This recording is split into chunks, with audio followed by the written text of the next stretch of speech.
Good evening friends, कैसे हैं आप लोग। आप देख सकते हो ये जो आपका 31 ईयर्स का जो आपका PYQ है यूपीएससी का, बहुत ज़्यादा इम्पॉर्टेंट है क्योंकि इसके पहले आप सारा एनसीईआरटी कर लिए होंगे। अब आप टेस्ट सीरीज लगाने की ज़रूर टेस्ट सीरीज लगाने वाले होंगे या लगा रहे होंगे। विज़न आईएएस का टेस्ट सीरीज, फोरम आईएएस का सारा आ चुका है मार्केट में। आपको जहाँ से सही लगता है आप ले चुके होंगे। चलिए हम लोग PYQ तो देख लेते हैं क्योंकि ये आपका आधार है किसी भी एग्ज़ाम का, पीटी हो या मेंस हो। तो PYQ आपको एक बहुत ही अच्छा एक वे बताता है कि आपको किस रास्ते जाना है और कौन से टॉपिक से ज़्यादा प्रश्न आते हैं। टॉपिक वाइज आप अपना क्लियर कर सकते हो। ये ओनली आईएएस का मुझे इसलिए अच्छा लगा क्योंकि इसका एक्सप्लेनेशन बहुत अच्छा है दोस्तों। इसमें आपको 2025 का भी दिया हुआ है सारा कुछ, और एंशिएंट इंडिया जो है वहाँ से हम लोग आज शुरू करते हैं इसको, ठीक है। तो चलिए हम लोग एंशिएंट इंडिया 40 नंबर पेज तक हम लोग आइए। इसका पीडीएफ आपको हिंदी और इंग्लिश दोनों में। तो चलिए हम लोग एंशिएंट इंडिया से ही शुरू करते हैं दोस्तों, क्योंकि आपको सबसे ज़्यादा बोरिंग लगता है एंशिएंट इंडिया और लगता है कि क्या ही पढ़ना है। मॉडर्न इंडिया सबको पसंद आता है, लेकिन आपको प्रश्न यहाँ से भी आते हैं और आपको पढ़ना चाहिए। सबसे पहले जो प्रश्न 2024 का दिया हुआ है उसमें है कि पुरातात्विक स्थल और आपका जो राज्य है और उसके विवरण, ठीक है। तो जो पुरातात्विक स्थल है इसमें चंद्रकेतुगढ़, इनामगांव, मंगरू और सालीहुंडम। प्रश्न ये बोल रहा है कि कौन सी पंक्तियों में दी गई सूचना सही है। तो सही आपका कौन सा है, 2 और 3, यानी कि इनामगांव और मंगरू जो है आपका सही है। इनामगांव महाराष्ट्र में पड़ता है और ताम्रपाषाण स्थल होता है ये। मंगरू जो है वो केरला में है, महापाषाण स्थल है ये, ठीक है। और चंद्रकेतुगढ़ जो गलत है, उड़ीसा में नहीं है, पश्चिम बंगाल में है आपका ये। और ये बांग्लादेश के अंतराफलक यानी कि इंटरफेस पर ट्रांस बंगाल क्षेत्र से संबंधित गंगा रिदाई के प्राचीन राज्य का एक शहरी केंद्र है। चंद्रकेतुगढ़ की स्थिति को समुद्री भूमि मार्ग संस्मरणों और भारत के भीतर और एशिया के पूर्वी और पश्चिमी हिस्सों से प्राप्त ऐतिहासिक साक्ष्यों के आधार पर स्वीकार किया गया है। इस क्षेत्र की प्राचीनता 4वीं शताब्दी ईसा पूर्व के युगों से प्रारंभ होती है। ये जो आपका चंद्रकेतुगढ़ के बारे में बताया गया है, ये बंगाल और बांग्लादेश की सीमा के पास है और यहाँ पे ये एक प्राचीन राज्य का शहरी केंद्र है। और ऑप्शन में आपका क्या दिया हुआ है, व्यापार बंदरगाह शहर, जो कि गलत है। व्यापार बंदरगाह शहर नहीं है, ये एक शहरी केंद्र है। चंद्रकेतुगढ़ की जो स्थिति है समुद्री भूमि मार्ग संस्मरणों और भारत के भीतर और एशिया के पूर्वी और पश्चिमी हिस्सों से प्राप्त ऐतिहासिक साक्ष्यों के आधार पर स्वीकार किया गया है। इस क्षेत्र की प्राचीनता 4वीं शताब्दी ईसा पूर्व के युगों से प्रारंभ होती है, जो मौर्य युग से बहुत पहले की अवधि है और बाद के शुंग, कुषाण, गुप्त, पाल और सेन राजवंशों की निरंतरता में साक्ष्य प्राप्त होते हैं। तो आपका चंद्रकेतुगढ़ तो होगा नहीं क्योंकि ये कोई व्यापारिक बंदरगाह भी नहीं है और उड़ीसा में भी नहीं है, ठीक है। दूसरा आपका ऑप्शन सही है। इनामगांव महाराष्ट्र में एक ताम्रपाषाण स्थल है कि जो जौरवे संस्कृति के रूप में जाना जाता है। प्रारंभिक स्थल जो चरण है, प्रारंभिक चरण में पश्चिमी मध्य भारत के दक्कन क्षेत्र में सैकड़ों कृषि गांव फले फूले और पर्यावरण चरण ने अस्थिर कृषि प्रथाओं के साथ मिलकर 1000 ईसा पूर्व के आसपास कई समुदायों को इस क्षेत्र को त्यागने में योगदान दिया। इनाम गांव जो है वो मुट्ठी भर गांव में से एक था जो उत्तरवर्ती जोरवे चरण या जोरवे चरण क्या जोरवे संस्कृति जो हम लोग पढ़ते हैं 1000 से 700 ईसा पूर्व, ठीक है, वहाँ तक बना रहा। तीसरा मंगरू, ये भी आपका सही है कि जो मंगरू है वो केरल में है और एक मेगालिथिक यानी कि महापाषाण स्थल है। और ये मंगरू में मेगालिथिक स्मारकों में 5 सेंट भूमि के क्षेत्र में 28 कठोर कॉम्पैक्ट और बिना कटे हुए लेटेराइट ब्लॉक शामिल हैं। मंगरू के मिट्टी के बर्तनों को 3 श्रेणियों में वर्गीकृत किया जा सकता है, अर्थात विशाल, कलश, मध्यम। विशाल विशाल कलश, मध्यम आकार के जार और चाक से बनी मिट्टी के बर्तन। विशाल कलश होता था, मध्यम आकार के जो जार होते थे और चाक से बने मिट्टी के बर्तन। कपड़े लाल और काले दोनों रंग के होते थे, काले और लाल, ठीक है। चौथा गलत है। शालीहुंडम आंध्र प्रदेश का बौद्ध स्थल है, ना कि शैलकृत गुफा स्थल। ऑप्शन में आपका दिया है कि शैलकृत गुफा स्थल है, जो कि गलत है। ये बौद्ध स्थल है जिसका काल क्या है, शालीहुंडम का दूसरी शताब्दी ईस्वी से 12वीं शताब्दी ईस्वी तक। ठीक है। यहाँ बौद्ध धर्म सातवाहन इक्ष्वाकु और पूर्वी गंगा राजवंश सहित विभिन्न राजवंशों के संरक्षण में यह फला फूला है। ठीक है। पुरातात्विक उत्खनन से कई स्तूप, चैत्य विहार और एक सभा भवन का पता चला है जो बौद्ध ज्ञान और बुद्धि के संचरण में इस स्थल के महत्व को दर्शाता है। सालीहुंडम में चट्टान काटकर बनाई गई गुफाएं नहीं पाई गई हैं, इसलिए चौथा ऑप्शन भी आपका गलत होता है। और बीच बीच में ना ये बॉक्स देकर बहुत अच्छे से समझाया गया है कि किस तरह से आप एलिमिनेट कर सकते हो, आप अपना लॉजिक लगा सकते हो। तो आपका ये पीडीएफ जो है काफ़ी लंबा हो जाएगा अगर मैं बॉक्स को भी एक्सप्लेन करूँ। दूसरा क्वेश्चन देखिए क्या है। धान्यकटक। धान्यकटक जो कि महासंधिकों के अधीन एक प्रमुख बौद्ध केंद्र के रूप में समृद्ध हुआ, निम्नलिखित में से यह किस एक क्षेत्र में अवस्थित था? तो आंसर है आपका धान्यकटक आंध्र प्रदेश में था। ठीक है। आंध्र प्रदेश में अमरावती प्राचीन धान्यकटक के स्थल के रूप में ऐतिहासिक महत्व रखता है, जो बाद के सातवाहनों के दक्कन क्षेत्र में एक प्रमुख शहर था। ठीक है। तो अमरावती में ये प्राचीन स्थल है। ये सातवाहनों का जो दक्कन क्षेत्र होता था ना, दक्कन क्षेत्र में एक प्रमुख शहर था ये सातवाहनों के टाइम का, धान्यकटक, जैसा कि कई शिलालेखों में भी दर्ज है। इस क्षेत्र में एक महत्वपूर्ण बौद्ध बस्ती भी थी। कुछ तिब्बती शास्त्र के अनुसार धान्यकटक तो वही स्थान है जहाँ प्रारंभिक कालचक्र परंपरा जो है वो शुरू हुई है। ठीक है। दूसरा देखते हैं हम लोग। कालचक्र क्या है कि एक बौद्धिक तांत्रिक अभ्यास है कालचक्र। यहीं से प्रश्न आपको बीच से जो एक्सप्लेनेशन है आपका, या फिर जो आपका वो क्या कहते हैं ऑप्शन है, यहीं से प्रश्न दे देता है, आपको मिलेगा 2000 जो 95 तक आप प्रश्न इसमें सॉल्व कर रहे हैं। तो काफ़ी ऐसे प्रश्न होंगे जो रिपीट होंगे ऑप्शंस के आधार पे या एक्सप्लेनेशंस के आधार पे। ठीक है। तो कालचक्र क्या है? एक बौद्ध तांत्रिक अभ्यास है। यह महायान बौद्ध धर्म का एक महत्वपूर्ण केंद्र था। तो वन लाइनर आपसे ये पूछ सकता है कि जो कालचक्र है ये महायान हीनयान किसका है? तो महायान बौद्ध धर्म का ये महत्वपूर्ण केंद्र था, महाचंदिका संप्रदाय से जुड़ा था। भारत के सबसे बड़े बौद्ध स्तूपों में से एक प्रसिद्ध अमरावती स्तूप इस स्थल के पास स्थित है। ठीक है। तो ये आपका है। तो विकल्प बी, सी और डी गलत है। ए सही है क्योंकि आंध्रा होगा। विकल्प गांधार कहाँ पे था? तो पाकिस्तान अफगानिस्तान के क्षेत्र में गांधार कला और महायान बौद्ध धर्म का केंद्र है। जो गांधार है आपका ना, वो महायान बौद्ध धर्म का केंद्र है। कलिंग तो उड़ीसा है। आपको पता ही है कि अशोक के बाद परिवर्तन के समय यह महत्वपूर्ण था, लेकिन विशेष रूप से यह महान संधिकों के लिए नहीं था, इसलिए कलिंग भी आंसर नहीं होगा। ये अशोक के बौद्ध परिवर्तन के लिए महत्वपूर्ण था। ठीक है। मगध। मगध जो है बिहार में है, प्रारंभिक बौद्ध धर्म का गढ़ था, लेकिन इसका धान्यकटक से तो कोई संबंध नहीं है। बीच में आपका देखो ये बहुत अच्छा सा प्राचीन बौद्ध स्थल का जो है आपको मिला है। कहाँ पे? सांची है, अजंता है, गोदावरी है, जुन्नार है, नर्मदा है। ये आपका लोकेशन वाइज जो है आपका अच्छे से दिया हुआ है इसमें। ये पीडीएफ आप ज़रूर कंप्लीट कर लेना। 500-700 पेज हैं, ठीक है, लेकिन सारे सब्जेक्ट्स आपको फ़िलहाल नहीं करने हैं। कम से कम आप हिस्ट्री, ज्योग्राफी, पॉलिटी तो कर लो यहाँ से। ठीक है। और फिर आपका जब बीपीएससी एडो का ये सब का एग्ज़ाम ख़त्म हो जाएगा, फिर टाइम मिलेगा तो आप उसको कंटिन्यू कर सकते हो। ठीक है। क्योंकि बीपीएससी के एग्ज़ाम में यहाँ का इकोनॉमिक्स, इन्वायरमेंट, साइंस, टेक्नोलॉजी इतना हाँ डीप नहीं पूछता है। बाकी सारे सब्जेक्ट्स आप यहाँ से कर सकते हैं। क्योंकि एग्ज़ाम भी जो होगा ना आपका अच्छा खासा बीपीएससी लायक होगा। जो 71 का प्रश्न था आपका। प्राचीन दक्षिण भारत के संदर्भ में कोड़ाकई, पुम पुहार और मुचीरी किस रूप में विश्वविख्यात थे? तो प्राचीन दक्षिण भारत का तो बहुत प्रश्न रहता है यूपीएससी में, तो काफ़ी अंदर नहीं जाना है, क्योंकि दक्षिण भारत आपको बीपीएससी में उतना हार्ड नहीं पूछता है दक्षिण भारत से। लेकिन जो लोग यूपीएससी दे रहे हैं उनको तो पूरा पढ़ना ही चाहिए।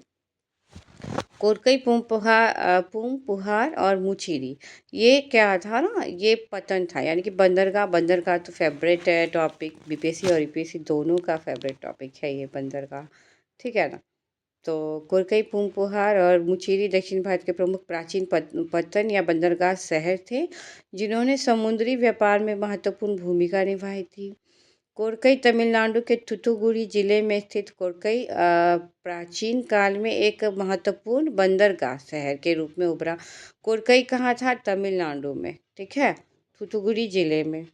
पूंपुहार कहाँ था? कावेरी पट्टनम के रूप में, कावेरी पट्टनम के रूप में पूंपुहार जाना जाता है, ये भी तमिलनाडु में। मुचीरी मुचीरी मुजीरिस जिसको कहते हैं ना हम लोग, ये केरला में है।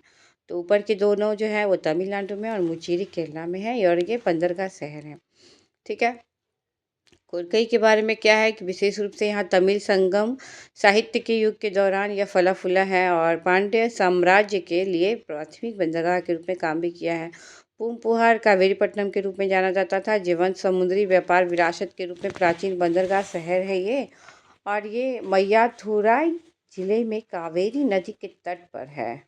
मैयाथुराई, मैलाथुराई, ओके, बहुत अजीब नाम होता है ना। यह बंदरगाह प्रतिष्ठित चोल साम्राज्य के लिए प्राथमिक बंदरगाह के रूप में काम करता था। अच्छा, चोल साम्राज्य से भी जुड़ा हुआ है पूंपुहार, ये याद रखना आप, बहुत पूछता है बंदरगाह से। मिलेगा मिलेगा, अच्छा, सब मिलेगा आपको।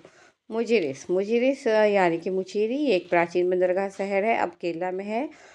कोडंगुल्लूर शहर के करीब स्थित है। कोडंगुल्लूर शहर के करीब स्थित है, ठीक है। तो प्राचीन और मध्ययुगीन युगों में हिंद महासागर व्यापार नेटवर्क के भीतर एक व्यापारिक केंद्र के रूप में ये इसका महत्व था।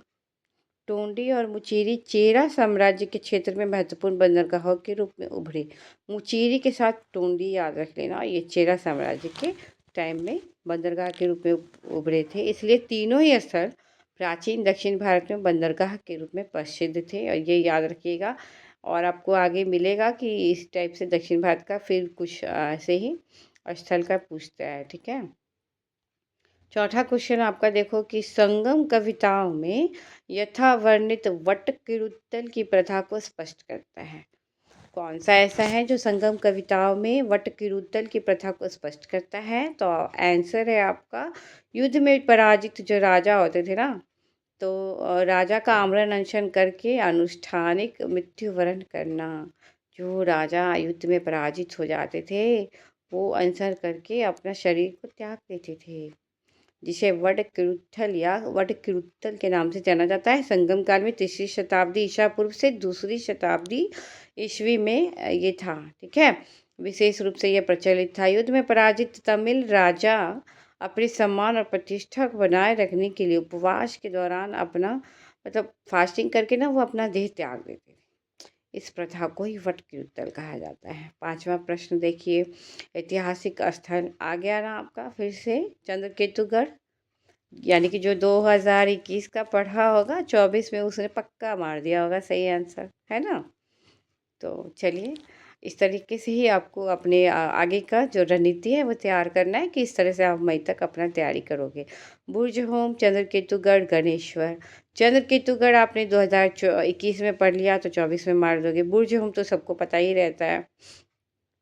तो आंसर सही कौन सा है? 2 और 3, ठीक है। भारत के ऐतिहासिक स्थल विविध विशिष्टताओं को उजागर करते हैं, जैसे भीमबेटका की प्रागैतिहासिक शैल कला, नालंदा का प्राचीन विश्वविद्यालय, सांची का स्तूप, धौलावीरा का शहरी योजना, जो तो आपको पता ही है, धौलावीरा का जो 3 नगर का पट्टाडक्कल के चालुक्य मंदिर, और खजुराहो की जो कलात्मक मूर्तियां हैं, जो विभिन्न क्षेत्रों में कला, वास्तुकला और शिक्षा के क्षेत्र में उपमहाद्वीप के समृद्ध योगदान को दर्शाती हैं।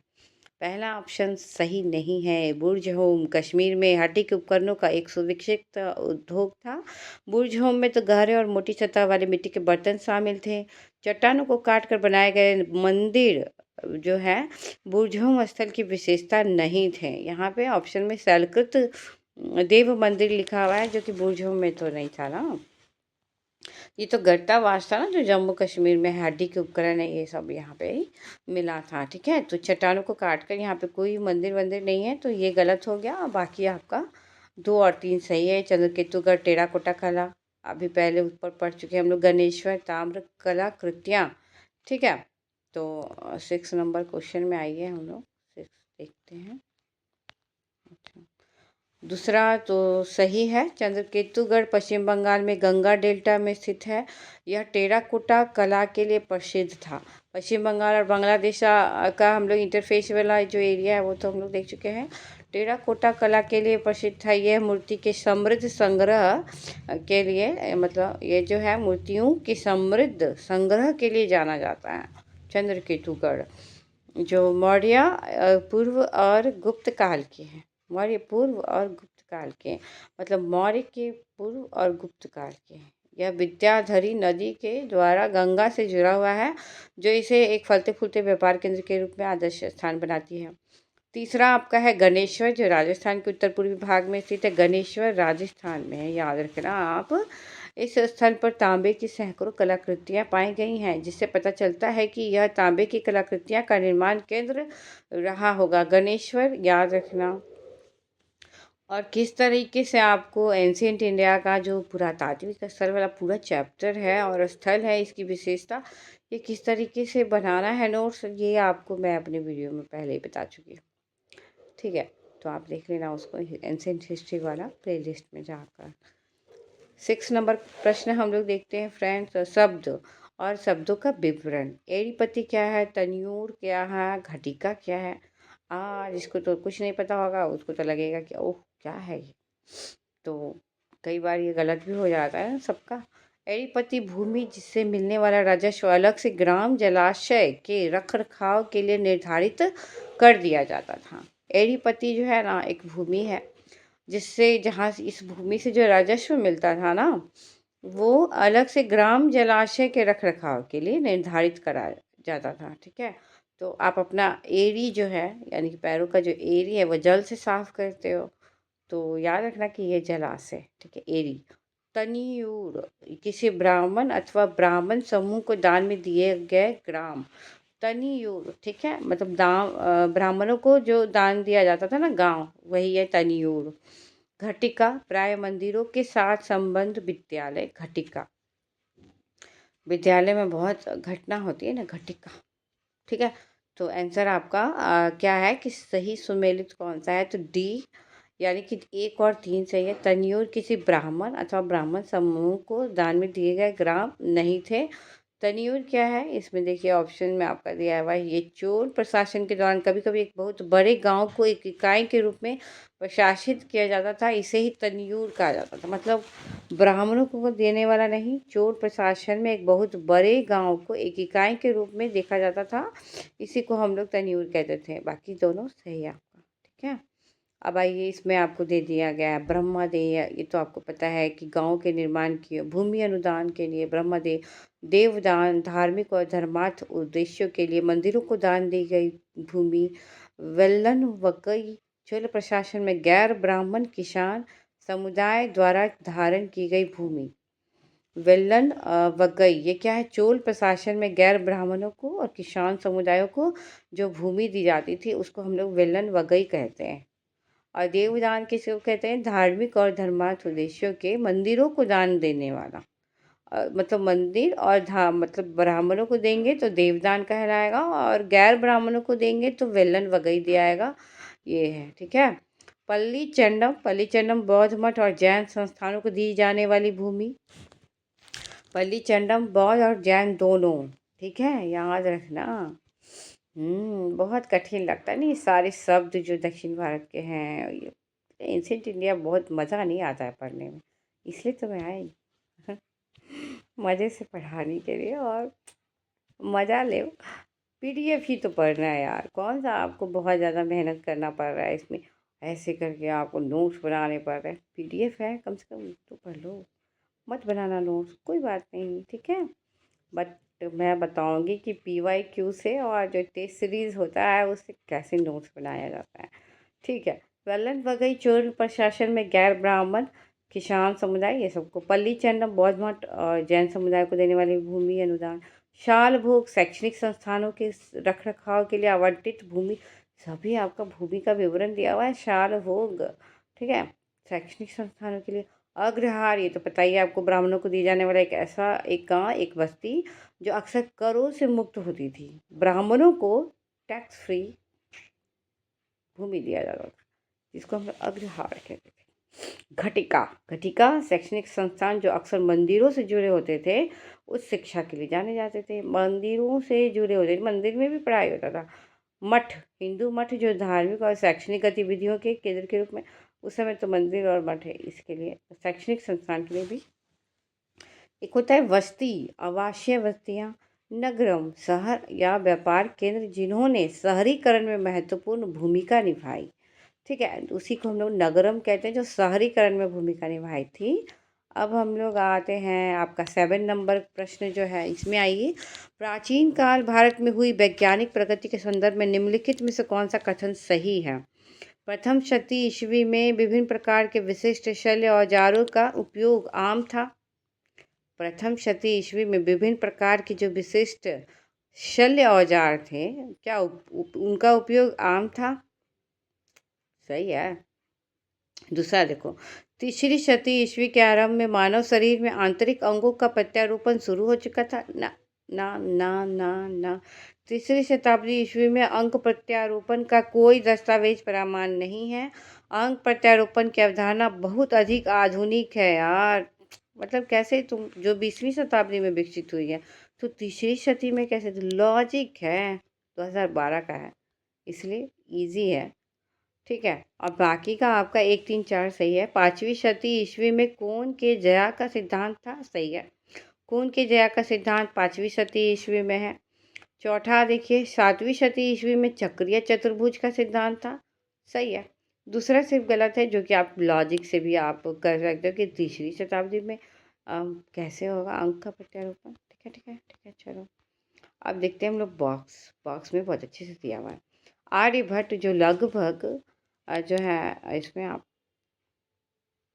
आर्यभट्ट ने जो है 476 ईस्वी लगभग एक भारतीय गणितज्ञ और खगोल शास्त्री थे, जो जिन्होंने आर्यभट्टीय और लुप्त आर्यभट्ट सिद्धांत लिखा था। उन्होंने दशमलव प्रणाली विकसित की है, पाई का अनुमान लगाया है। आर्यभट्ट ने द्विघात समीकरणों को हल किया और ग्रहों की गति को समझाया है। आर्यभट्ट ने, उन्होंने पृथ्वी के घूमने और चंद्रमा के परावर्तित प्रकाश का प्रस्ताव भी रखा है। आपको वन लाइनर प्रश्न में यही में से 4 दे देगा और 4 वैज्ञानिक का नाम दे देगा, फिर आप खोजते रहना कि कौन था आर्यभट्ट। आर्यभट्ट ने क्या क्या किया, आपको इतना भी नहीं पता होगा तो आप कैसे बनाओगे? तो इतना पता होना चाहिए। आर्यभट्ट जो है लगभग जो है कि 5वीं शताब्दी में अपनी पुस्तक उसने लिखी थी साइन, जिस संस्कृत में जया की अवधारणा को सुधारा और खगोलीय गणनाओं में इसका उपयोग किया। त्रिकोणमिति में आर्यभट्ट के काम ने गणित में बाद के विकास की नींव भी डाली है, त्रिकोणमिति में। ठीक है, तो दशमलव प्रणाली विकसित करने में मदद की, पाई का अनुमान लगाया, द्विघात समीकरणों को हल किया, ग्रहों की गति को समझाया है। उन्होंने पृथ्वी के घूमने और चंद्रमा के परावर्तित प्रकाश का प्रस्ताव रखा। ब्रह्मगुप्त जो है वो 598 से 665 ईस्वी, उनका जो है लगभग काल अग्रणी, ये भारतीय गणितज्ञ खगोल शास्त्री थे। ब्रह्मस्फुट सिद्धांत 628 ईस्वी में उन्होंने शून्य ऋणात्मक संख्या और द्विघात समीकरणों के लिए नियम पेश किए हैं। उन्होंने एक चक्रीय चतुर्भुज क्षेत्र सूत्र तैयार किया है ब्रह्मगुप्त ने, और त्रिकोणमिति में योगदान दिया है। उनके काम ने अरबी अनुवाद के बाद इस्लामी गणित को प्रभावित किया है। बाद में उन्होंने खगोलीय गणनाओं को भी जो है कि पुरस्कृत किया है। ठीक है, खंड खादक लिखा है। 8वां प्रश्न, आपको एंशिएंट इंडिया मेरी तरफ बोरिंग लगता होगा, तो आपको कभी भी यहाँ से प्रश्न सही नहीं होगा। बोरिंग नहीं लगाना है, अच्छे से पढ़ना है, खूब मन लगा के पढ़िए। भारत में देश की अर्थव्यवस्था में अत्यंत महत्वपूर्ण भूमिका निभाने वाली श्रेणी, श्रेणी से काफ़ी प्रश्न बीपीएससी में भी आते हैं। ठीक है, तो श्रेणी जो है वो क्या है, तो कह रहा है कि निम्नलिखित में से कौन सा सही है। तो आंसर पहले देखोगे, ना ना ना, प्रत्येक श्रेणी राज्य के एक केंद्रीय प्राधिकरण के साथ पंजीकृत होती थी और प्रशासनिक स्तर पर राजा उनका प्रमुख होता था।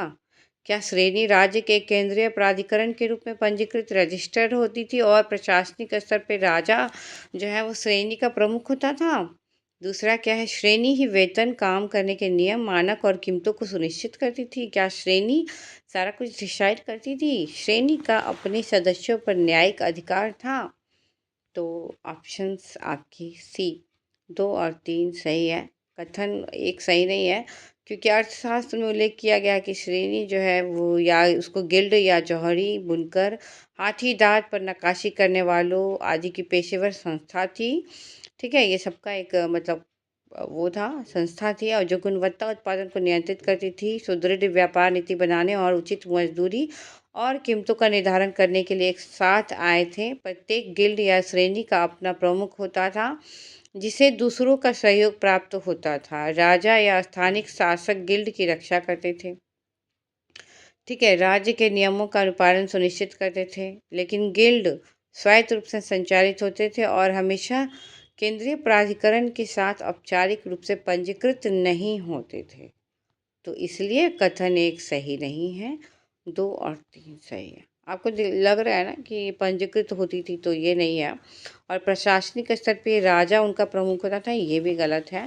बाकी दोनों सही है कि वो कीमत वगैरह वो सुनिश्चित करते थे और न्यायिक अधिकार उनको जो है अपने सदस्यों पे होता था। ठीक है, दूसरा हम लोग ऑप्शंस पढ़ते हैं फ्रेंड्स।